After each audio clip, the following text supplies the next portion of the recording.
Kombat Jones. I'm cooking up something real good for Survivor Series. Ladies and gentlemen, our name is Ringside Renaissance, and we are the best wrestling podcast in the world. Yo, Jesse, ring the bell.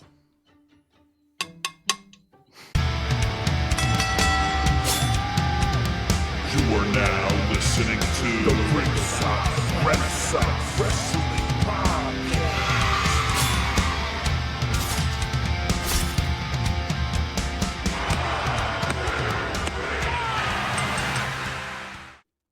We're back with another episode of Ringside Renaissance. We're here with the RRW Weekly Review for WWE and AEW Full Gear. Yeah.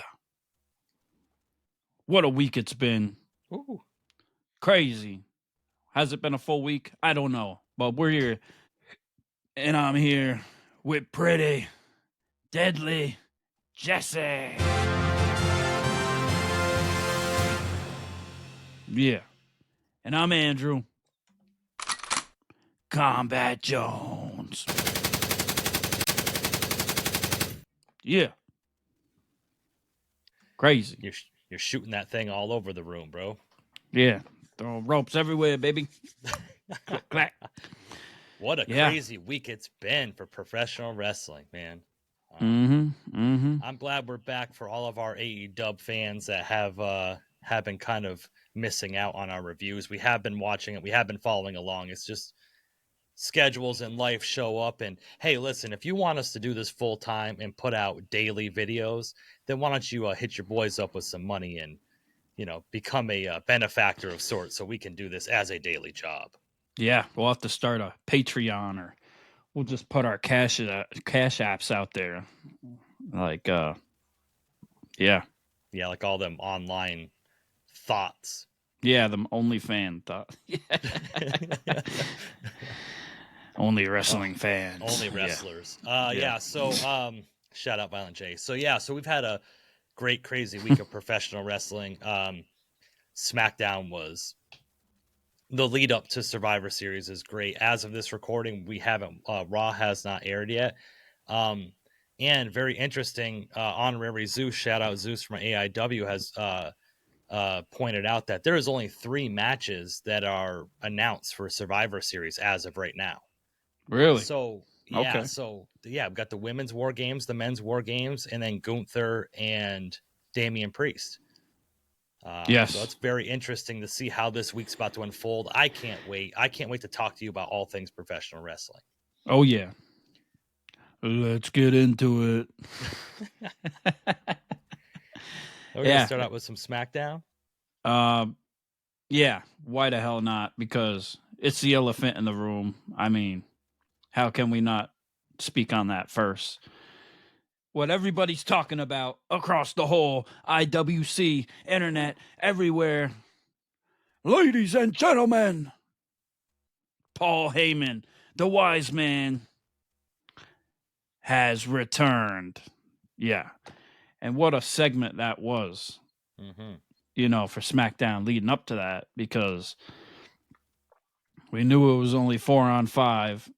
We didn't know quite what was going to happen. Roman Reigns was supposed to come out and surrender to Solo Sikoa, but somehow we figured that wasn't going to happen. But when Paul Heyman came out, I popped. I was like, oh my God. Oh my God. And that's been the talk of the wrestling world really for the past week. Like, who's going to be the 5th man? We had rumors, pretty much all but spoiling that maybe Seth Rollins was going to be the 5th man. We had a lot of people, a lot of the Lorik Bressner fans online saying that he was going to return and he was going to be the F5 man. They still haven't given up hope. No. They still think he's going to show up at the end of the match and screw somebody over or something. Okay. Okay. Yeah. But we didn't get any of those people, did we? No. Because we got Paul Heyman, which was crazy to begin with, which was like earth-shattering to begin with. Like, if the show would have went off the air with Paul Heyman, we would have been happy. But no, it went crazy, and we got the...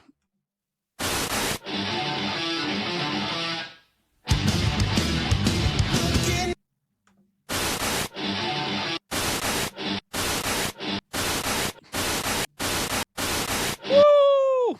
Let's go! We had to save from copyright infringements there. CM Punk, the best in the world, is back. Say it again. Frick. Get it! It's on. Let's go. Let's get it. That was me when it happened. I was standing on the couches like I was in the club. I was running over the couches. I was running over the house. I was throwing ropes. Oh, how many ropes did you throw? I don't know. Ask the neighbors. It was seeping through out the windows, out into the lake, through the cracks in the doors. And yeah, baby. We're obviously talking about coffee creamer and nothing else. Just absolutely, yes. CM Punk, the best in the world, the Second City Saint, the straight edge superstar, with the new $700 belt. Now the question all of the Ringside Renaissance riders want to know is, did Combat Jones buy that CM Punk belt on WWEshop.com? There's only 2,000, so somebody got to get me one for Christmas or something. I'm just saying. You can start a GoFundMe, because I ain't buying that. Yeah. Okay, gotcha. Okay, appreciate it. But yeah, so was a beautiful thing. You know, leading up to it, I was one of the ones that was like, that doesn't make any sense. It just doesn't fit the storyline. Yeah. But as soon as Paul Heyman came out, everything just clicked in my head. This makes perfect sense. Right. And going back to, you and I have talked off camera about one of the last times we saw Paul Heyman, he was in the ring with CM Punk, and he asked CM Punk, take me with you, like, get me out of here. I don't want to be a part of this. And because he said, if you do me this favor, I'll do you a favor. Oh, that's true. Yeah. And Paul CM Punk owed him a favor. Yes. Yeah, because when Paul originally came out in that promo, he was like he was trying to save CM Punk from the bloodline too. Yeah. Yeah. Made a lot of sense. While Roman was reigning as the tribal chief, one of Paul Heyman's direct orders was to leave CM Punk alone. Don't touch him. Yeah. And I wonder if they had it planned all the way back to then. Oh, it must have. It must crazy. Have. That's crazy to think about, to see all the stars aligning the way they have. And CM Punk came out to the ring with reckless abandon, taping his hand up. He's ready to go. Oh, man, the stare down him and Roman Reigns gave each other, with Paul Heyman in the background looking at both of them. Yep. Now, the new conspiracy theory is Paul Heyman is going to screw Roman Reigns over. Right. I seen that, because that's the one thing that first struck me when he came out, was he wasn't wearing the suit. He kind of had like he had the dinner jacket on, right? Yep. But he had the red handkerchief or whatever in the pocket. Yeah. We got a little bit different looking Paul Heyman coming out. It kind of caught me off guard, a little more relaxed, you know. And he had brought up the point where he got put through the table in Madison Square Garden, which is cool. Yeah. I don't know if that makes any sense. I'm not exactly sure. He got a hell of a pop when he came out, though, and that's what we've been waiting for months, was to hear those ladies and gentlemen, and not from Ludwig Kaiser. Yeah, absolutely. Yeah, I don't know if the red handkerchief or whatever has to do with that, because it could be red for the bloodline too, for the OG bloodline, because they wear red too. So there's nothing. I don't know. Yeah. And how about that? Dig. Yeah, they're digging. Yeah, they're looking for it. And then they're saying Brock Lesnar is going to show up at the end and screw over Roman and Punk and turn with Paul or turn on. But I don't freaking know. Something like that. But it's crazy. We'll see, of course. Now, stay with me on this one, because I also read online, and you know me, I don't dig in the weeds very much, that there's a possibility that one of the members of Roman Reigns' team, I'm not gonna say his name, but his name rhymes with Sami Zayn, might get taken out at Survivor Series and Seth Rollins replaces him. Yes, I think I shared something with you about that too. Yeah, I don't know. That's kind of a stretch. Yeah, saying that Kevin Owens might do it, and I mean it's possible, right? Mm-hmm. But I think it would kind of be a letdown for people to not see Sammy with the bloodline in that match. I think it goes off better making Seth them to be like to Seth now. Oh yeah, we don't need you anymore. Thanks a lot. Get out of here. Just to piss him off, to build even more tension between him and Punk. Yeah, exactly. And you know, because Seth Rollins, like you said, already has an issue with CM Punk, and now CM Punk siding with Roman Reigns, who's Seth Rollins' mortal enemy, right? As they say, and like it just builds the heat more for a Rollins and Punk feud down the line. Yeah, I think that this works out better than Seth Rollins being the fifth guy. Yeah. It can just be a one-off at this point. It doesn't have to build any more of a story because if Roman and Seth team together, that story would have to continue beyond Survivor Series. This is just like, hey, I'm cashing in a favor, then I'm going to be on my way, you know? Yeah. And it makes it a big spectacle too, putting Punk in it, because you got the biggest draws in it, short of like having Cody in it too. You got the biggest draws in the match now. Like, I wouldn't, I'm biased. I wouldn't have cared if it made sense or not. They put Punk in it. Okay. Survivor Series main event. Let's go. But it makes all the sense with Paul Heyman. And then Roman hitting the spear and Punk hitting the GTS at the same time on the Tonga twins. Like, And then at the end, they all stand there and put the ones up except for CM Punk. Oh, yeah. So good. Masterfully done. Yeah. Yeah, I wouldn't have wanted to be your maid after that, washing those sheets. Oh yeah. They're on the payroll. Yeah, what a freaking moment. I mean, what more of a spectacle could it be? It's smart to put him in it, because we hadn't heard if Punk was going to be back for Survivor Series. We thought he's maybe going to come back and screw Seth somehow, and I guess he technically did in another one way or another, right? But I feel like they could have made it even bigger spectacle and put The Rock instead of Bronson Reed. Yeah. It probably wasn't going to happen, but could you imagine? Like, that would be the ultimate freaking 5-on-5 right there. Yeah, and like I had mentioned before, Rock's too big of a superstar to be doing some match like this. That's a high risk. He's too Hollywood to be blowing something out or get seriously hurt in a cage match, and then they would postpone all of his whatever. I see him coming out at the end. There's something going to happen with The Rock at the end. He's too big for Survivor Series. But it'd be really interesting, because this Survivor Series would be the it'd be the 26th anniversary since he won his first world title. He won it at Survivor Series 98. Oh, there you go. But yeah, so the Mind Game. No, not Mind Games. What the hell was that called? Anyway, there was a tournament for the title, and he ended up. That's when he beat Mankind and sided with the corporation. But okay, yep.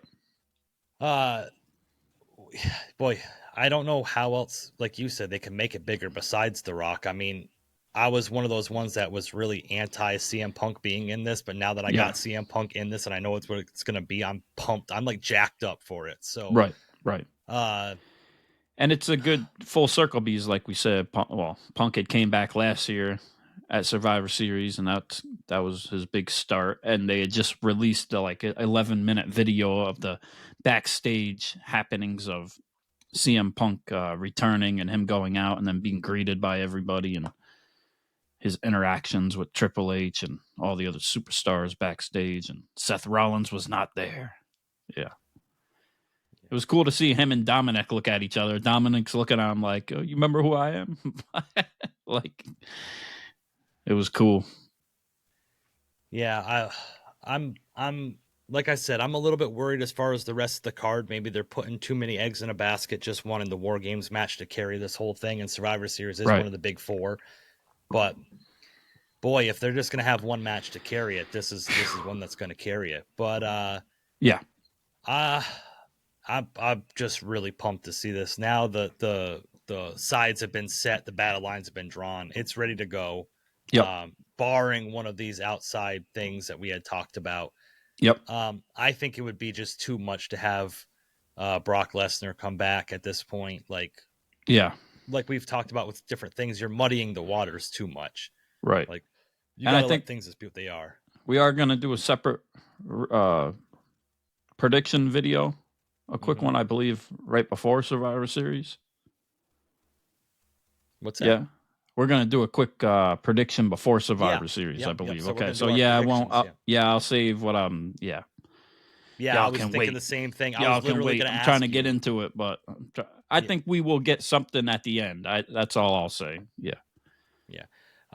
It's got to be. Well, I was going to ask you, what do you think the outcome's going to be? Then I thought about it and said, we're going to do a prediction episode. So. And I don't know. I want to wait and see what happens on Raw and then SmackDown too. We don't, that's the night before, I believe. So, yeah.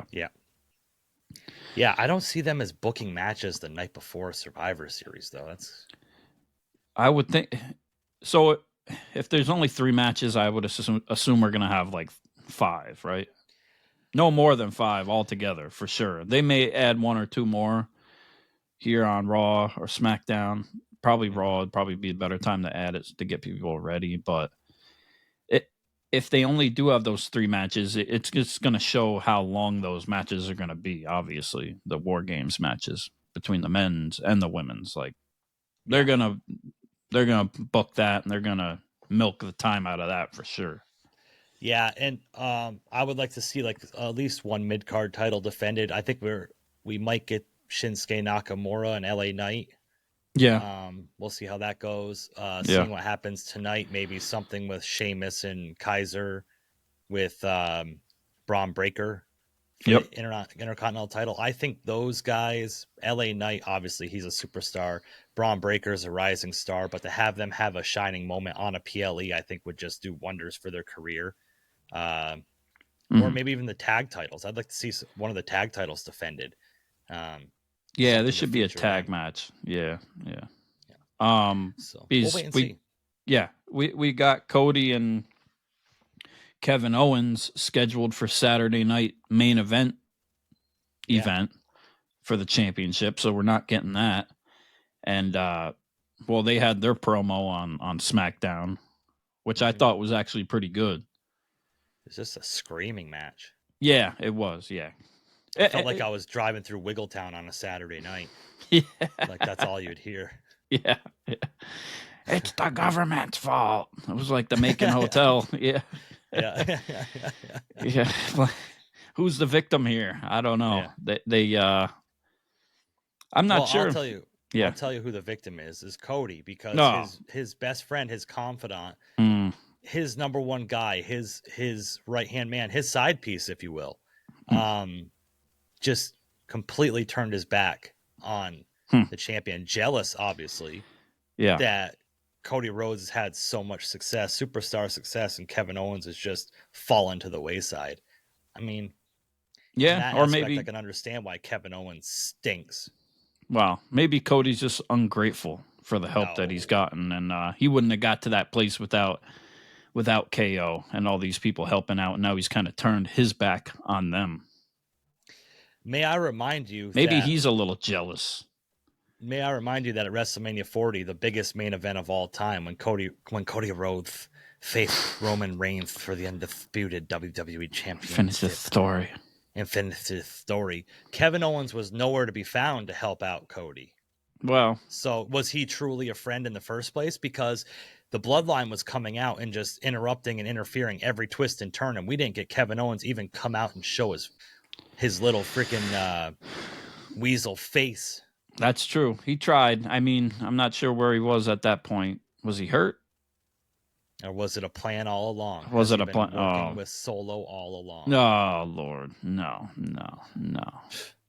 I see. I'm on Team Kevin. Obviously, I stand with Kevin. I think Kevin is right for the most part, but I would say they both gave valid points. I think they're both a little bit of delusional. Honestly, I think they're both. I think they're both a little out there. I think they both need to come back to reality. I think the only valid point that Kevin Owens has proved is that he is a gutless, coward, white piece of trash. That's all he's proven through all this. And I am just completely disgusted with Kevin Owens and everything he's been doing. My fandom for him, I've been a fan of Kevin Owens for 20 years. Wow. And this is unforgivable. At this point, go to the Cucamonga Kids because I don't even want to see you on my WWE program anymore.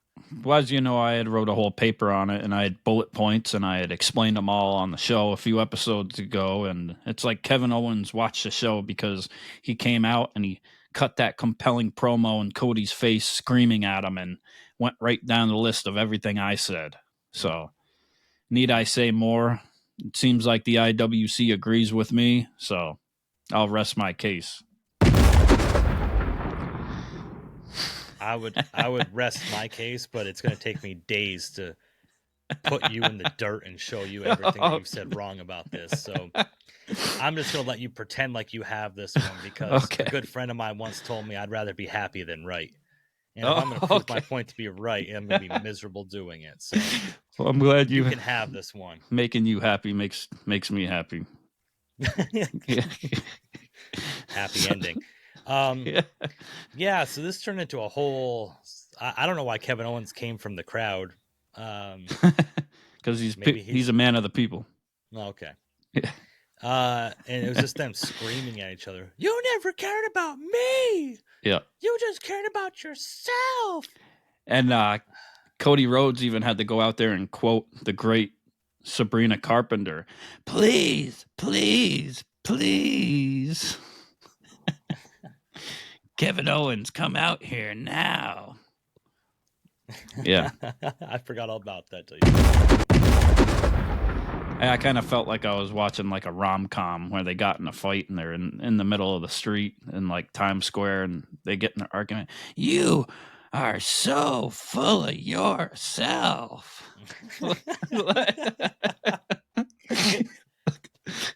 And they just go their separate ways and it's snowing and it's, New York. Yeah, Christmas in New York. Yeah. Maybe they watched a film or two before they went out and cut this masterpiece of a promo. So I'm a little bit disappointed that Cody, and this is just all the ammo for all the Cody haters out there to say that his title reign sucks because he's not defending his title at a PLE. Yeah. And it's not his fault at that point. Like, he's not the one booking the matches. So right. If that's kind of the direction that we're going in, that's no fault of his. I would like to see him defend his title more, but yeah, it's not his fault. I'm not going to hold that against him. And KO said, he's like, what I did I like Randy Orton, and look what I did to him. I pile drived his ass on the ring, Mm-hmm. But I hate you, so it's not going to be any spoiler of what I'm going to do to you, Cody. The Cody crybabies are going to come out. Dave LaGreca, get your tissues ready. I just think this isn't going to end the way you think it's going to end. I think Probably not.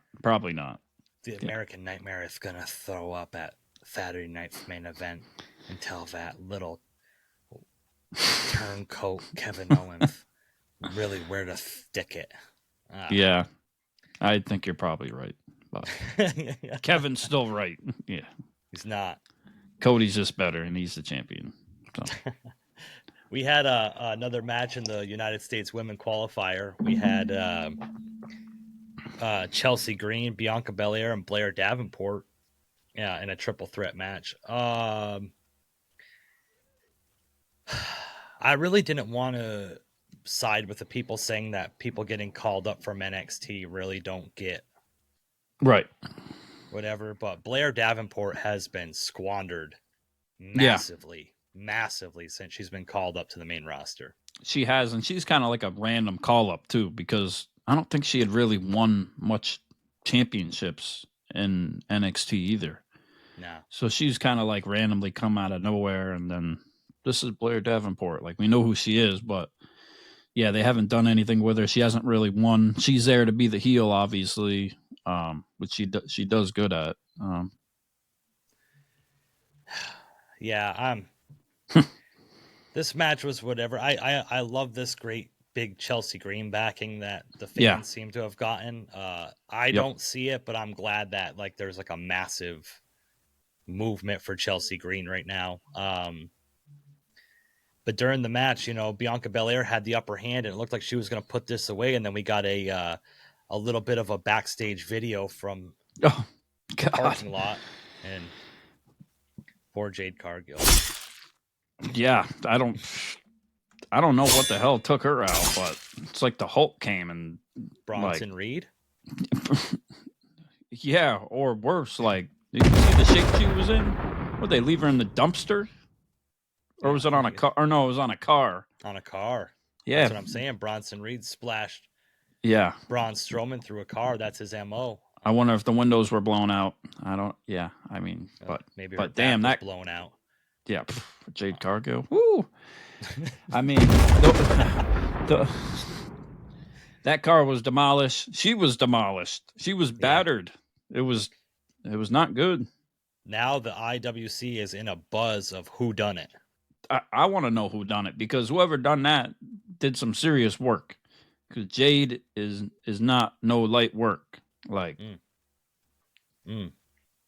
yeah, there's going to be an investigation. Maybe they have to bring Leslie Nielsen in, like when he found out who the fake Undertaker was. But I would want to really know who did it. A lot of people are saying that Naomi was probably behind it. Like, she's jealous of Jade Cargill. There's some people saying that it might be Bailey that was behind it for some strange reason.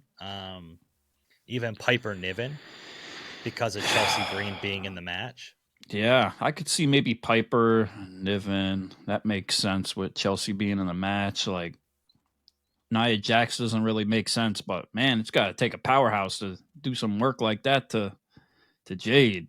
Like, she was messed up. Like, messed up. Looks like she fell off a third-story balcony or something. As much as that car was indented. Yeah, like, and then like all over, she was just all like, whoo. Call Bianca, CSI. Call an ambulance. So Bianca ran out to go help her partner who was already down and out, and Chelsea Green picked up the win over Blair Davenport, moved on. Yep. Yeah. It was the best match ever. It was best match ever. The best match ever. Yeah. There was no match better than this. How about that in prettier too? Unprettier. It looked very unpretty. She's got a nice spin on that. 4 times the setup. The audience is on her side though, and she stays true to the character too. Like, yeah, she got a big pop. Yeah, I'm curious to see what the reasoning is behind Jade Cargill being taken out, and I think you have an idea of the reasoning, but I don't know. You have no clue? No. Some people may say that a 5-on-5 war games like match like that might be hard to navigate through for somebody that's not as experienced as Jade Cargill is, and it might. So you think they're going to take her out of the War Games match? Really? That's yeah. Wow. Okay. I wonder if it's somebody that hasn't returned yet. Maybe like a Charlotte Flair or like a. I wouldn't see Becky Lynch doing that to Jade. She doesn't have any beef with her. Well, nobody really has beef with Jade. That I heard it might be Brandy Rhodes. Who told you it was open mic night, bitch? Yeah, I don't. Maybe Bianca's behind it. I don't see how that would make sense. Yeah, because then she just lost. Why would she leave? Yeah, I just don't know. It's interesting though. Will tell. Yeah. Nick Aldis, you have your work cut out for you, man. Do your job and hire the right investigators. Let's get to the bottom of this, okay? Just like Andy wants to get to the bottom of Jade Cargill. The United States title. Okay. It was off the line. LA Knight defended against Santos Escobar. Yeah. LA Knight needs to defend this title against somebody that's credible. Yeah. Like, just beating the same, same faction over and over. Yeah, it's kind of been the same thing. We thought he was going to lose it to Mello. Mello's kind of out in the wind and talking shit backstage and getting yoked up. Mm-hmm. Yeah. Man, yeah. LA Knight defeated Santos Escobar with the BFT. Another great way to incorporate the BFT, like the way he reversed into it to get the win. Yep. And then all of a sudden, man, on the big screen again, a lot of packages. Everything turned red. Oh, yeah. And then I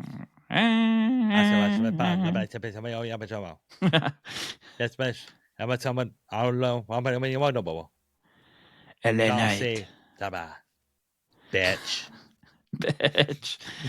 LA Knight. Yeah. You're scared to lose your title. Oh, you speak Japanese.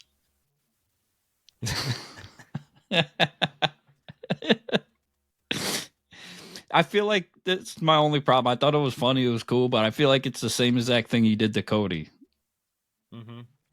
Shinsuke like cut the same promos. He had the same like animated, anime things or whatever it was. Yeah. Yeah. Very interesting. Yeah. I'm not mad though. I'm glad Shinsuke's back. Like we said, we thought people were talking he was going to go to AEW or do this or that, but he's a good member of the roster. He can do his thing. Yeah. I'm glad he borrowed some of the lady wrestler's eyeliner because he used a lot of that mascara and everything else running down his face. That'd be a good matchup, though. A solid matchup for LA Knight to continue with his.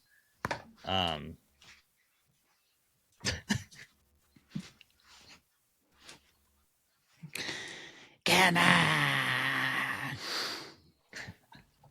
So to go back real quick, after the little confrontation with Kevin Owens and Cody Rhodes, Cody Rhodes was backstage, and Carmelo Hayes was talking shit to him.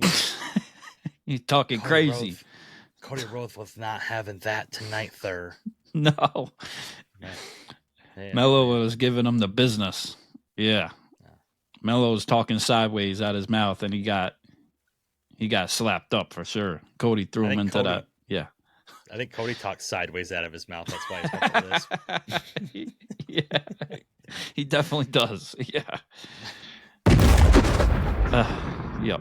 So the tweet heard around the world afterwards of Carmelo Hayes. He said he met up with CM Punk backstage and he'll never lose a backstage fight again. Yeah. Absolutely golden. Yep. Gold. Facts. Jewels. Punk is everywhere dropping jewels. Yep. Motor City Machine Guns were backstage talking a little bit. Yeah. Street Profits were, Gargano was a little bit upset about what happened with Ciampa, and Motor City Machine Guns said that they want to give Street Profits another title opportunity, which led to Angelo Dawkins against Ciampa. Ciampa lost. Yeah. I'm over it with this stuff. Yeah. Put Motor City Machine Guns in a meaningful feud. Yep. And that was pretty much it for SmackDown, right? Yeah, that was it. The big thing. The only thing everybody remembers is Punk and Paul Heyman now. Of course. Yeah, that's what we're on. I almost forgot Cody and Kevin Owens had that whole promo at that point. By the time it was over, I was just gone. Yeah, when the OG Bloodline got in the ring with Solo's Bloodline. Yep. I was wondering what they were going to do. I was wondering where it was going to go and if it was going to be another beatdown. I really wasn't expecting Paul Heyman at that moment. No, me neither. I was like, oh, God, let's just not have another beat down again. Like, I was wondering, like, somebody's going to come out, Seth going to come out, or one of these other people, Zilla or whoever, but Hercules or Hikuleo, whatever his name is. But Paul Heyman's got a lot to answer for since he his phone was disconnected. So right, we'll see why. Yeah, even though he was doing Q&As with Roman and other places outside the WWE. Yeah. But I think we'll see something on Raw with Punk, hopefully, and maybe the Bloodline coming up to him and asking him to address it and being like, you better stay out of this, and he says no and gets beat up and then gets saved, maybe, or something like that. Or a face-to-face with Paul Heyman and CM Punk, maybe. A little promo there, showing some love. Man. I don't know if he's announced to be on Raw. I'm not sure, but I hope so. Probably be smart. I hope so, too. Yeah. And keep Drew McIntyre away from this, please. Nothing negative against Drew McIntyre, but this needs to be its own thing. Right. Drew needs to come back and screw Damian Priest over at Survivor Series and start that whole thing. That's smart. Yeah, I wouldn't be mad at that. Hell yeah. You know what they call me the smart mark, so Jestradamus. Yeah. And that was WWE SmackDown. Looking forward to Raw and SmackDown leading up to Survivor Series. Yeah. Why don't we Yeah. Why don't we just take a plane ride out to California, West Coast, to Cucamonga. Cucamongaville. Yeah. And make sure when you pack full gear.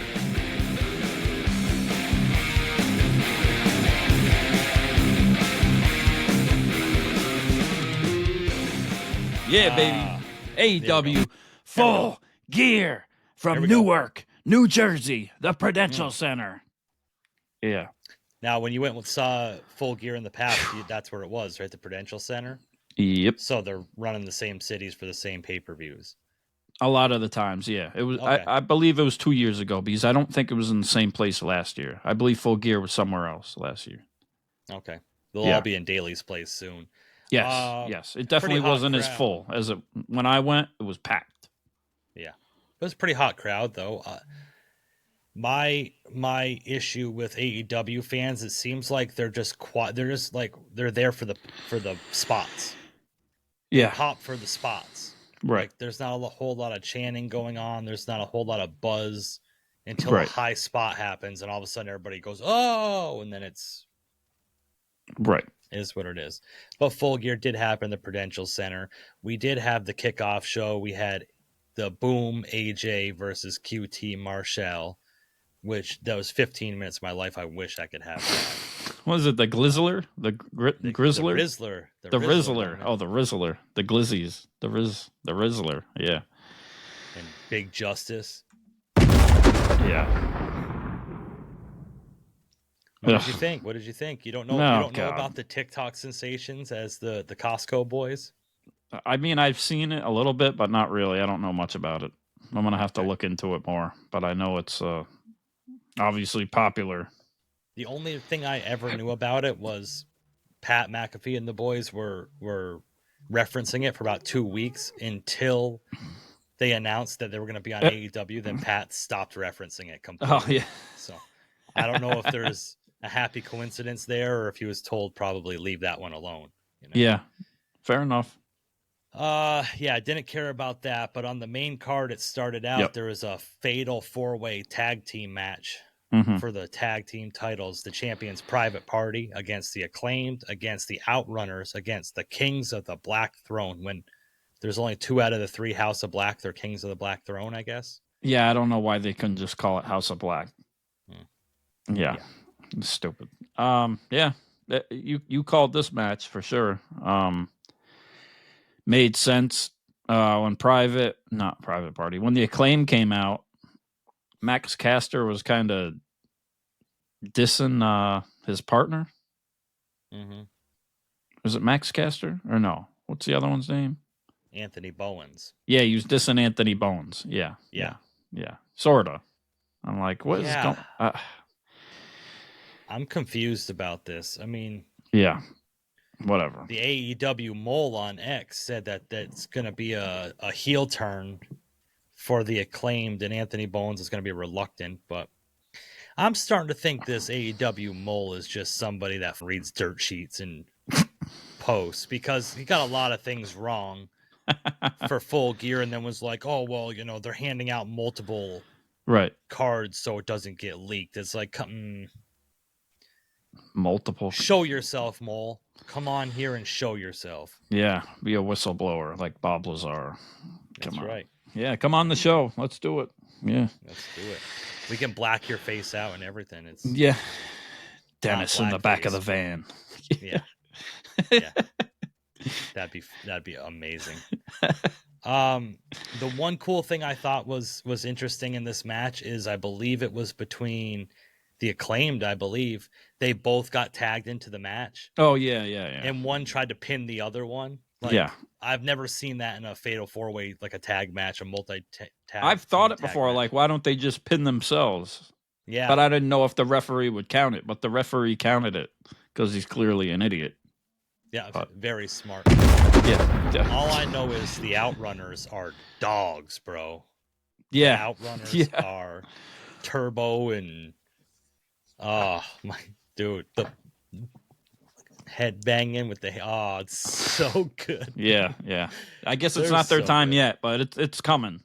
It better be. They keep getting over. Like, come on, Tony Khan. What are you doing? Get it together. They got one of the loudest pops of the night for their entrance when they came out. It was electric. I'm pretty sure they're still like 2-50. Yeah, it's okay. Yeah, I bet just makes it all the sweeter when they finally do win. Yeah, they're 2-50, and those two are 50. So yeah. I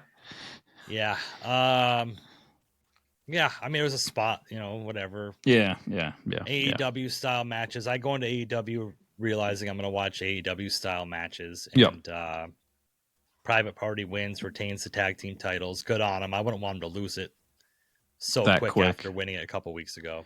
Yeah. It sucks. I wanted the Outrunners to win, but I understand. Yeah, if the Outrunners win, I want to see them beat like a heel group and like overcome the odds and finally, Yes. get their finish their story. FTR turns heel on them, wins the tag titles from Private Party, then the Outrunners win it from FTR. Yeah, do it. Book it, Tony. Then we had the returning savior of AEW. Yeah. The Messiah, the Burberry Messiah. Yep. MJF, Maxwell, Jacob, Friedman against Roderick Strong, because this made sense.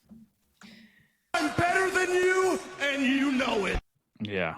Do you feel like MJF's kind of mailed it in? Like he's kind of... Like he hasn't been on AEW TV in a month. You're he comes out, gets a little cheap heat from the crowd, has a match, then runs out. Yeah, and he does. That's what he's doing. I mean, and that promo that he cut at the beginning, like talking about Roderick's dead... Is his father? His mother? Yeah. He keeps going on with this stuff. He's been talking about it. Like, yeah, it's some cheap heat. I don't quite know what's going on with him. Actually, I do know what's going on when he's filming that movie, Happy Gilmore 2. Yeah. Apparently, and so he must have been putting a lot of time in with that. Maybe he's doing other movies too, but yeah, I heard somewhere conveniently he was filming in New Jersey, so he was able to make it over to the pay-per-view. Right. I don't see how you, even if you're filming, you can't like take one night a week off and go do your show like on Dynamite, Yeah. But and this match was like quick too. I mean, for AEW standards, like I said, he came in, did what he had to do, and then took off. He was gone. Yeah. And it just made no sense to me. Like, why is he not facing Adam Cole? It's clearly they're just going to build it more, their long-term storytelling for them. But it like the audience was split on who to root for. Like there was chants for MJF throughout the match. and Roderick Strong, like almost more for Max. So it's just, it made no sense. It's just stupid. All the heat that you've gotten on yourself and doing this, and then you're putting them against somebody that's like kind of a heel too. Like nobody cares about Roderick Strong. Like he hasn't won the people over. Yeah. Just because you've disrespected him to his face doesn't mean that that's made him a babyface and get over with the crowd. Do you think that this should have been where MJF and Adam Cole had their match? Because wasn't it Full Gear last year that Adam Cole screwed over MJF with the title? Was it, or was it at World's End? Oh, you're right. I think it was at World's End. Yeah, my bad. but You're close right. enough. No, So I mean maybe close that's enough. why they're going to have the match at World's End maybe this year. Oh, okay. Yeah, and it'll be in Long Island again, probably. Boy, what a way to get Adam Cole over as a babyface to have him face MJF in Long Island. Yeah, that's the problem with this whole thing. It just doesn't make sense. The story makes absolutely no sense. Like they could have started a new angle with it, and they just want everybody to forget about the devil, and they want to explain it with a bunch of half truths and facts that make no sense. Well, the thing too is like when MJF first came back, he like squashed Adam Cole in the ring and was like, "Get this piece of shit out of my ring!" Da da da da da. Yeah. And got over as like a baby face, but then Adam Cole came back as the baby face. Yep. And tried to explain why he was the devil to MJF, which made no sense. Right. And then you got the whole Kyle O'Reilly factor in this. Yeah, it's confusing. It just because it doesn't make Adam Cole look good. Right. Because Kyle O'Reilly's over with the crowd more than Adam Cole is, or Roderick Strong is, right? Because he's hanging out with Briscoe, and they're over. Their conglomeration group is over. And he comes out and grabs Roderick Strong and is like blaming it on Adam Cole. Yeah. How does that make Adam Cole look good? It makes him look like the asshole still. It's dumb. I don't get it. Yeah, I think that this should have, I don't know. But you'll have the AEW shows online like, oh, well, just watch weekly, man. If I watch weekly and I get it, why don't you get it? They don't have to spell it out for you. Yeah, like, okay. Yeah, okay. Well, apparently we got to have it spelled out for us because it doesn't make any sense. And apparently people are confused if they're rooting half for the heel. Yeah. Yeah. Oh, the TBS Championship, Mercedes Moné versus Chris Statlander. I get, I thought it kind of sucked originally, but honestly, it probably wasn't that bad considering like Chris Statlander's pretty big compared to Mercedes Moné, and they made it look pretty good in the ring, I guess. Yeah, well, I think the first 10 minutes of the match, Statlander didn't have one offensive move. That was just Mercedes Moné like burying her the first 10 minutes. How'd she get the upper hand like that easy? Yeah. Yeah, and she had told Camille to stay in the back, so they made a clown out of Camille already. No interference. Yeah, Chris Statlander beat Camille a few weeks ago, right? So, yeah. And then this is a problem too. It's just like with MJF or Adam Cole with them too. Like Chris Statlander was just a heel not too long ago, and then she just comes out and she's good now. Yeah. After the Willow thing, like same music, same everything, same look, sorta, not really, but still, it's just. And then Camille had like this big aura about her, this word aura we use, when she first got signed to AEW, and everybody's like, oh my God, she's the brick house, everything else. And now she's reduced to like a comedy act. Yeah. She comes out to sling and gets beat up, and then Mercedes basically dogs her and tells her, you stay in the back, blah, blah, blah. Yeah. Yeah. And if she's supposed to be Mercedes' bodyguard and Chris Statlander can beat Camille, you think she would be able to beat Mercedes without Camille, right? Correct. I'm better than you, and you know it. I don't know. Tell me when I'm telling lies. Thank you. You're welcome. Yeah, I don't get it. I really don't. I'm trying to find out why people think this Mercedes Moné is something special. She's really not. I think people are coming out too, and I think people were kind of turning on her in the crowd too, and they were the week before on her promo. People are kind of realizing it. Yeah. Yeah. It's just the same old shit. Like, and the ending of the match just made no sense too, the way they did it. It just I don't know. Maybe it wasn't that good though. Afterwards, I was looking online and like reading people's opinions on it. I was like, okay, maybe I kind of see their perspective on it compared to what I had thought about it. You know what I'm saying? So I don't know, but yeah, there's some debauchery in the finish because I thought Stat was going to win for a second. Me too. Because she had kicked out of the whatever the bank statement, the whatever money maker. Yeah, but yeah, it went on all the comments on the AEW on Instagram and all that, and all the people were like, "Bring Sasha Banks back. She ain't been the same since she was Sasha Banks. Like, this whole thing is a flop. One of the biggest flops of all time." She gets a 2 count every single time without fail. Watch the next time you see the Mercedes money match. Yeah. She did it too many times. Yeah, she was just losing her shit. Yeah. Every time. She has terrible facials, from what I've heard. This was one that was very interesting for me, which I thought, again, I said this on our last pay-per-view of AEWs that we watched. Yep. Switchblade versus Hangman, I think was probably... No, I won't say it, but one of my favorite matches of the night. I'll probably say my second favorite match of the night. I enjoyed it. Yeah, it was a solid match. It was good. I mean, it was kind of lost in the mix with all the other matches. And it kind of ran over to the main event at the end of the night too with them, which is interesting in of itself. But yeah, Jay White and Adam Page, not bad at all. And I think we thought Hangman was going to win. I really thought he was. Yeah, me too. Yeah. I was confused about him not winning because Jay White won their last match. Right. So now you have...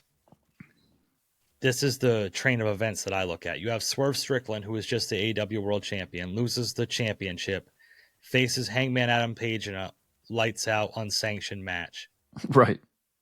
Loses to him. And then continues to say he's the most dangerous man in AEW. And we'll get to more on that later. But since that match, Hangman Adam Page has lost multiple matches to Jay White. So you think if him getting over a former world champion in the lights out match, you would have pushed him to the moon and had him in the main event picture. Right. And now he's just losing to Jay White, who is just coming back. Not just coming back, but just coming back into the main picture, I should say. So it doesn't make sense to me. So what was the point of even beating Swerve in that match just to be losing to Jay White now? More questionable booking. Makes no sense. And I hate to be so critical, but make it make sense.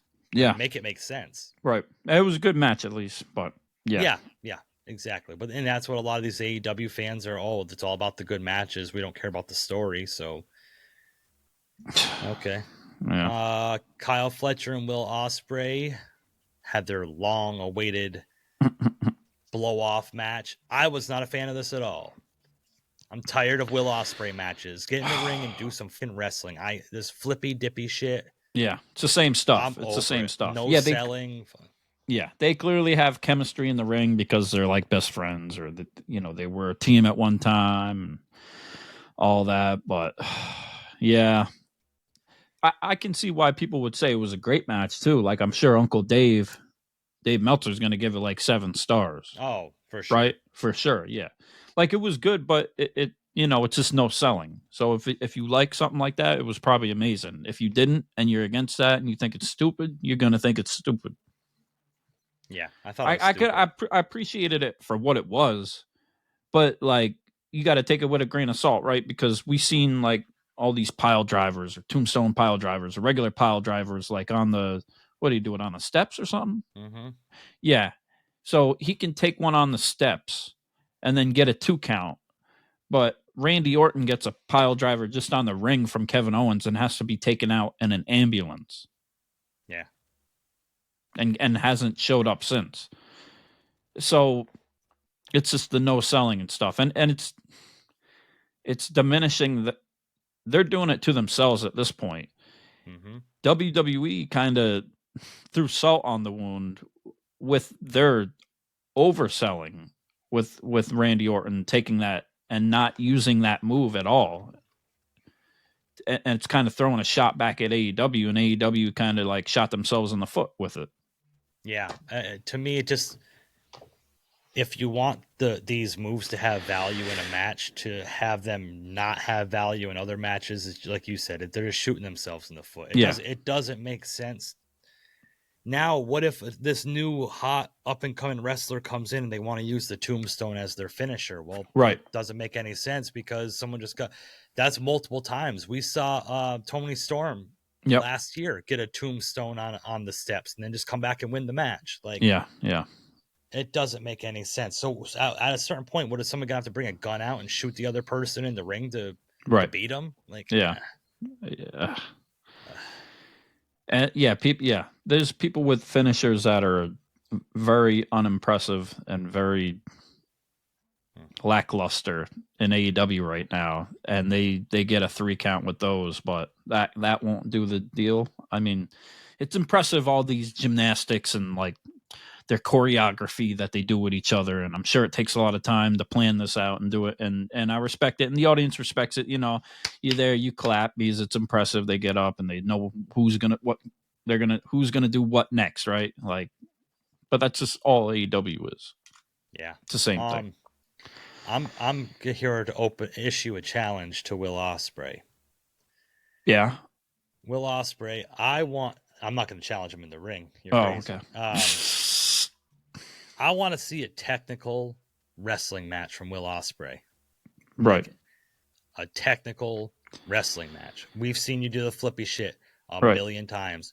Big deal.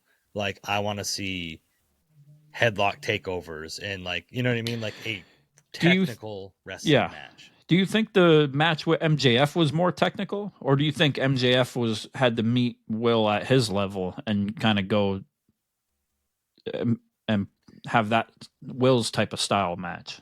I think it was a mix, you know. Yeah, but Will's maybe if he went on, get that shit in. You know? Yeah, about like Zack Sabre Jr. or something like that. He'd be exposed. I don't know. It's tough because I really want to like him, bruv. Yeah. I really want to like him. You know when my kid goes to school, bruv. I love the finish, though. I love that Kyle O'Reilly won and put him down. That's not Kyle O'Reilly, but I got you. What's his name? Kyle Fletcher. Shit. Yeah. Too many Kyles. Damn Kyles. It. Kyle. Kyle Fletcher put him down. Yeah. Clean. Put him down clean, bruv. Yeah. Couldn't get the hidden blade. Yeah. So Will Ospreay wanted to do the favor for his friend, but now what does that make Will Ospreay look like going in the main event picture? You just lost to Kyle Fletcher, who was 3 weeks ago just like a jobber on Collision. Till he shaved his head. Till he became Timu Randy Orton. So different now, too. It's crazy. He's had like he's had a few different looks in AEW for sure. Mm-hmm. Wonder if him and Scott Blue's still going strong. The only thing he hasn't looked as good. The TNT Championship, the match everybody was waiting for. Daniel Garcia against the champion, Jack Perry, the scapegoat. Oh, Lord. The scapegoat's character got killed when this whole EVP takeover thing failed. Tell me when I'm telling lies. Yeah. As soon as they showed the video of him and Punk backstage and the EVPs taking over, as soon as that failed and they scrapped that whole storyline, the scapegoat shit does not make sense anymore. No, it doesn't. He's just going off it. He's gonna use it. He thinks that's just his resume, and you know that's what he's done. So he's gonna ride the coattails from that probably for forever now. And like I said, you can put a goat mask on a clown, but it's still a clown. That's right. You know. Tell me when I'm telling lies. The quote shine a little bit, you know. Sort of. And, you know, if you follow on our X, there was this mysterious post that came up that Combat Jones and I are bigger than Jack Perry and Daniel Garcia are. Yeah. It gives me a lot of hope in the future if we ever want to become pro wrestlers because guys our size can make it. I mean, Appreciate that. Listen, can we just do a segue real quick? You're looking jacked, bro. Oh, jeez. I don't know if you got an extra small or whatever, but listen, if we were ever in a fight, like, I'd feel a lot more comfortable having you on my side than on the opposing side. That's all I'm going to say. I just want to. I appreciate it. I appreciate that. That's what a pro wrestler. That's what a pro wrestler needs to look like, right there. I mean, come on. I got you. Daniel Garcia got sunken chest. Daniel Garcia against Jack Perry, whose nips are touching. I mean, yeah, you know, we do say that about them though. But I think if you look up like their height and stuff like that, it's like watching like basketball, like or NBA. You look at them on the TV and they're like, oh, they don't look that tall. Then you look them up or you see them in person and they're like 3 feet taller than you. Like even the shortest guy on there is like 6'2" in basketball usually. So to me, like, I don't. It's hard to judge off TV, right? Because Daniel if you Garcia is 6 foot, 187 pounds. Yeah.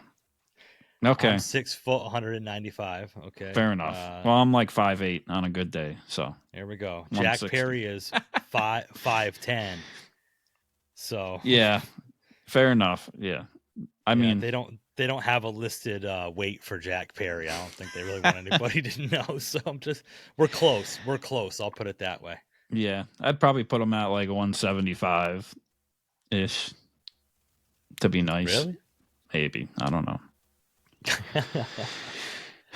So this was what it was. I felt like the crowd was dead for it. Daniel Garcia was obviously the one they wanted to win. This stupid defiant Jack Perry thing he does when he's about to get beat is dumb. Yeah. I thought Danny DG did pretty good. Daniel Garcia. The crowd's over on him. He had a nice little promo video they cooked up before he came out. Yo, I'm from Buffalo, man. Buffalo. Doing this for my mom, man. Doing this for the Bills. Yeah. Okay. You're doing this for Tony Khan lining your pocketbook. I wonder if he shares a bank account with his mom. Ooh. Colt Cabana. Yeah, I zoned out on this, man. I just couldn't. I didn't. I thought it was all right. I just like to see Jack Perry get his ass beat. Pause. Tell me when I'm telling lies. Yeah.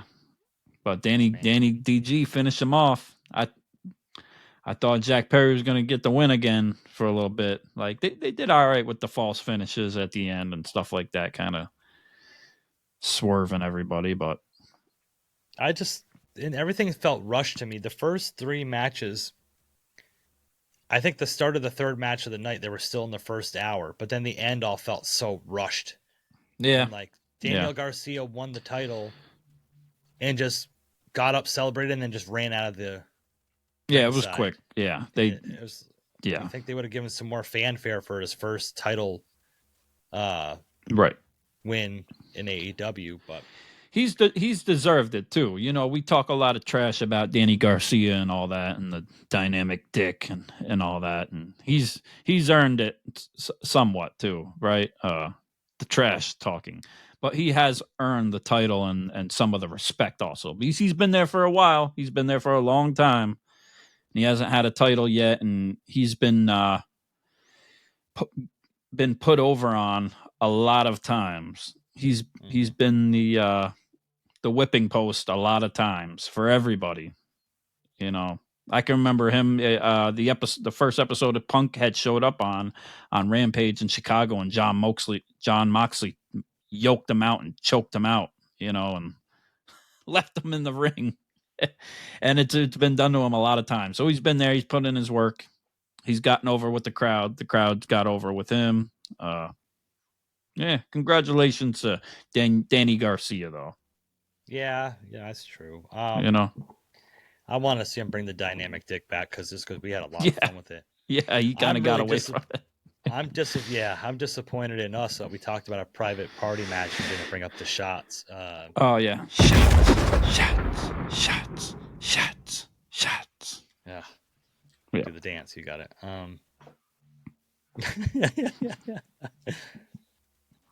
The AEW International Championship was up next. We had Ricochet. This was a great build to this match. Ricochet challenging the champion Konosuke Takeshita. Takeshita looks like a beast. Bro. Yeah, he's a beast. Glad he won the title the last time, and I don't know why I picked Ricochet to win, but he's just been talking so much trash online, building himself up. Like, he just doesn't know when to quit it. It's funny how Ricochet was all these people were like, oh, Ricochet isn't just going to be jobbed out once he gets to AEW and they're going to make a star out of him like the WWE should have. He won the first 3 matches because remember Ospreay said you have to win a few matches, get some wins under your belt to face me. And he hasn't won since then. No. Well, him and Will Powerhouse Hobbs won a tag match, but that's not a singles match. Like, right. He hasn't won. Like, got his wife to quit WWE, to chase her music career with 300 followers on Spotify, and then he talks reckless. He just talks trash and reckless on, like, I mean, all luck to her. I wish her well. Somebody's saying she's already trying to come back to WWE. I don't know if that's true, but so, like, Ricochet needs like a PR team or like needs a muzzle or something, because he just doesn't know when to quit talking shit on Twitter or X or Blue Sky or whatever the hell, he's on now. I don't know. And he was on there people, you call him, you criticize him, you say anything about AEW, he's there quick to snap back. He don't know when to stop. And he's talking about, oh, I'm going to carry this company on my back and just wait and see and blah, blah, blah, blah, blah. And you ain't even get a win. Like, come on. He called himself Kobe Bryant. Yeah, like, come on, man. Like, Kobe's got more NBA titles than Ricochet has wins in AEW.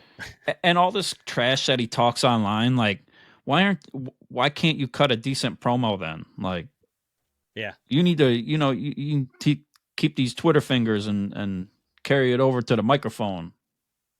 Well, on TV. All these people that he's talking shit to on Twitter got like 30 followers, and he thinks he's doing something special by talking shit to them. Yeah, like, write your promos down. Write your promos or something, because I don't know. What did you think of the match? Takeshita looked good. Yeah, he's a beast. He's a powerhouse. He's a hard hitter. I'm so glad that they made the decision to keep the title on him. Yeah. I would have been frustrated if Ricochet would have won this match. I agree. Oh. Right thinking there. Next, we had the long-awaited, not the debut of Bobby Lashley, because he fought Cheeseburger and another jobber on Dynamite the week before, but we had Swerve Strickland against Bobby Lashley in his first, I guess, high-profile match. Yeah, and I don't know why I picked Swerve to go over, because it makes sense that Bobby can't just come in and lose, like, especially to Swerve, and and MVP, and it was an impressive showing, though. He's, Bobby Lashley's got it. He was in WWE for a long time. Like, he's very skilled, very polished, huge guy. Got a good moveset for being such a huge guy, too. He's very dynamic in what he can do. Yeah, I enjoyed this match a lot more than I thought I was going to. Yeah. I think it went a little too competitive for my liking. To establish Bobby Lashley as like a monster guy coming into AEW and the Hurt Syndicate making such a big splash as they're claiming to do. I think it should have been a little bit more one-sided. Yeah. That stomp through the table that Swerve did to Lashley looked awesome. It just looked Lashley can sell too. Like, he can sell the house call good, like, for being such a big dude too. Yeah, and Swerve coming at him. Yeah. Abriana said he looks like a turd. Yeah. He looks like that. I forget what cartoon it is. He looks. What is it from? It's something. Is it something from SpongeBob? I forgot. I'd have to look it up. The person that told me. Yeah. He looks weird. He has no neck. Yeah. I don't know. Jacked. He's too round. Yeah. Everything about him is round. Yeah. It's really interesting. But he had an impressive showing. Like I said, this match was a lot better than I thought it was going to be. Yep. I found myself pleasantly surprised watching it. I thought that it was going to be boring, and I know how you feel about the Hurt Lock, and that's how the match finished with the Hurt Lock. But yeah, not a fan, but whatever. Yeah, they need to not have Lashley lose for a long, long, long time. Yep. Which doesn't make sense, because if he's going to be as powerful and dominant as I think they're going to try to build him to be, how are they going to keep him away from the heavyweight title? Right. That's going to be an interesting way to try to thread that needle. Because we have the main event, right? It's the AEW World Championship. Darby Allin challenged Jon Moxley for the title. Jon Moxley showed up in his truck. Was it Orange Cassidy? Did I say Darby Allin? Orange Cassidy challenged Jon Moxley for the world title. Jon Moxley showed up in his truck with the title in the briefcase. Yep. All right, let me just say, it's just dumb. It's your main title. Yep. Like your heavyweight title, like the symbol of your company. And it hasn't been shown on WWE TV since Moxley beat Bryan Danielson. They just keep it in the suitcase. They keep it in the suitcase, the briefcase, and if Orange Cassidy wins it, then he keeps it in the backpack. Like, you want that title lose-lose. To be featured? Like, you want that title to be featured on your programming as much as humanly possible, so everybody knows that's the symbol of your company. Like, that's the whole point of the heavyweight championship. Like, this is what everybody's striving to get. They can't even show it on TV. It's just in a briefcase all the time. Yep. Like, it confuses I me. wasn't even invested for this match. Like, it being the main event, like, I'm barely paying attention to it. It was just dumb. How? Because you knew what was going to happen, and then if Orange Cassidy won, that'd just be stupid too. Like, how are you going to make it believable in any way that Orange Cassidy is going to beat Jon Moxley the way they've been booking Jon Moxley? Yeah. And then the previous week on Dynamite, when they duct taped Orange Cassidy. First of all, you have 4 guys on Orange Cassidy to try to take him out. Right. And then on top of that, so you duct tape him with his hands in his pockets, and he's still doing the Orange Cassidy kicks to Jon Moxley. Yeah. And it's like, we're supposed to take this seriously? Yeah. Like, in what way are we? He's just not a serious guy like that. Like, to be in that type of situation, it just doesn't make sense. And just for the ending and everything, like, yeah, what was the ending? I mean, I don't even. Orange Cassidy got busted open. Jon Moxley drank his blood. He's a vampire from 1722, apparently. How many orange punches are you gonna go for and get that connect? And then, like, the fact that finishers. Jon Moxley has to try to sell for any of this makes it comical. Yep. Jon Moxley gets the Death Rider on Orange Cassidy, obviously gets the 1, 2, 3.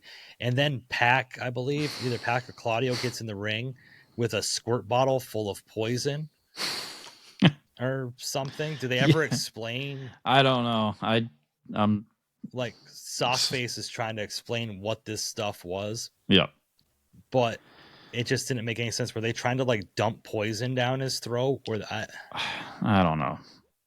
Somebody needs to explain it to us. Let us know in the comments. Then they said it was some sort of disinfecting agent or something like that. But I'm like, what, are they trying to disinfect Orange Cassidy's cut on his head? Like, what was trying to be done here? I don't know. And then just out like of nowhere, the syringe. Hangman. Stupid. Yeah, exactly. Just like the syringe, just like the plastic bag. Like, yep. They're going for a shock factor, but they're not explaining what this is. Yep. It looked like a bottle of Windex. Like, Orange Cassidy got to clean his sunglasses off. Then Hangman Adam Page came out, beat up Jon Moxley for no reason. Just to come out and beat up Jon Moxley. Yeah, because what does he have to do with anything? Yeah. Nothing. Exactly. Nothing. And then out of nowhere, Christian Cage came out and wanted to cash in his contract. But then he couldn't cash in his contract because then Jay White came out and stopped him from cashing in his contract. Yep. And then the Death Riders took off out to their truck and Did they? That's a fitting sound. Yeah. The car crash heard round the world. Jesus Christ. And yeah, we get the car crash, and then they slowly take off and get their stuff. And who comes out of the car that ran into it? None other than Darby Allin. I'm running, John. Come on, John. What you Come want? back, John. What do you even want, John? What do you want, John? Then he can't get up on the hood of the truck. Like, he keeps slipping off. Why are you just going to take off, John? I'm going to be the next AEW World Champion, John. Come back, John. Yeah, it really makes Jon Moxley's crew look like a bunch of wusses, I guess, because there's 4 of them and they have to take off running and steal a car to get away. They were just so shook that somebody ran into them. Like, you think they just left the scene of an accident. Like, why aren't they in jail? Yeah. Like, what's going on? Somebody called the police. Like, that's like a fleeing witness. Right. I mean, we really needed a statement from these guys. And we know Darby Allin wasn't drinking. Like, it wasn't a DUI. So he clearly did it on purpose. It was premeditated. Like, yeah. I don't think he drives that car that's spray painted with skulls on the side of it around everywhere. But right. He should have took the scapegoat's bus after he busted that up, and or Danny Garcia busted it up, but he should have took that and rammed it into the truck. Whatever happened to that? Jeez. I love that got left in Albany. Yeah. I love how people trying to explain this whole kerfuffle that happened at the end of this event. Yep. And like trying to logically explain how it makes sense. Yeah. Well, you know, Hangman used to have a feud with Jon Moxley back in the day, and he tag teamed with Christian Cage, so he was doing Christian a favor by beating up Moxley for Christian to cash in. And then Jay White came out because he has a feud with Hangman Adam Page and stopped Christian, and it's like, bud. Yeah. Jay White beat Hangman twice, so why is Jay White even going out there and sticking his nose in it in the first? Like, there's no reason for that. Right. Just makes me not interested. Yeah. Right. Yeah. I'm not interested in a lot of this. Is Darby going to be the one that dethrones Moxley, do you think? Is that the direction they're trying to go in? Hopefully. It seems like they keep building up the Darby and Moxley thing, and they're bringing it back. So, I mean, which is good, and then maybe not good too, because I'd love to see Darby win the championship, but then is he ready to win the championship? Like, I don't know, but I gotta win the title before I climb Mount Everest, John. Yeah, exactly. Yeah, I think he's gonna win the title, then Christian's gonna cash in like right on after, him. Yeah, and beat him. So Darby will be champion for like 4 minutes. That's sad. Ugh. Yeah, it would make sense. Yeah, I don't think Darby Allin's particularly one that's like, I need a title. No, I don't think he even cares. I don't think he even wants it, probably. Yeah. No, probably not, because then he has to show up every week. Exactly. He's got too much other stuff going on, and then he's got to play it safe, because if he gets hurt and the champion's not on TV, then that's a problem. Like, there's so many, whatever. Full Gear, baby. That was AEW Full Gear. Yeah. They announced coming up December 21st and 22nd in the Hammerstein Ballroom, it will be Dynamite and Collision and Ring of Honor or whatever. Yeah, so they're already working the smaller venues, even though that is a historic venue, but nonetheless, going small. Yeah, it's probably for the best. Yeah. Yeah. Tony Khan has to act like what's in his pants and just work with the small, because I think that would just be a better production to have smaller crowds. The one when they had Collision in that smaller arena for a few weeks when they took residency up or whatever, I think it had a better atmosphere. Yeah, that wasn't bad. Yeah. And AEW is also having their Continental Classic coming up. That doesn't make any sense, because they're having a full tournament for the Continental title. Mm-hmm. But then at that point, what's the point of defending the Continental Championship if you just got to defend it in a tournament anyway, in a year? Yeah. Regardless. I don't know. We'll see where these shows go too, especially when they move over to Max and their streaming services, and if Collision Rampage gets left in the dust, or what they decide to do, who knows? And then Ring of Honor too. Jeez. Yeah. I wouldn't even know. Yeah. AEW Full Gear. AEW, baby. Yeah, that was that. I wish I could say I was excited for upcoming AEW programs as WWE, but that's just the law of the land. WWE is just hot right now, and to me, AEW is not. Yep. But I'll continue to keep watching it because I love pro wrestling, and that's what we do. Oh yeah, yeah. So we got Survivor Series coming up next.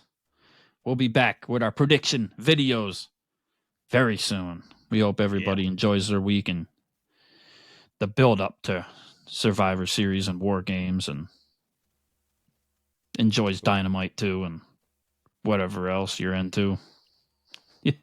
Furries. Yeah, exactly. Yeah, so that's it. Yeah. That's what we got. That's pretty deadly Jesse. Yeah. And I'm Andrew. Kombat Jones. Thanks everybody for watching. Once again. Yeah, thank you. You've been listening to the Ringside Renaissance Wrestling Podcast. Peace.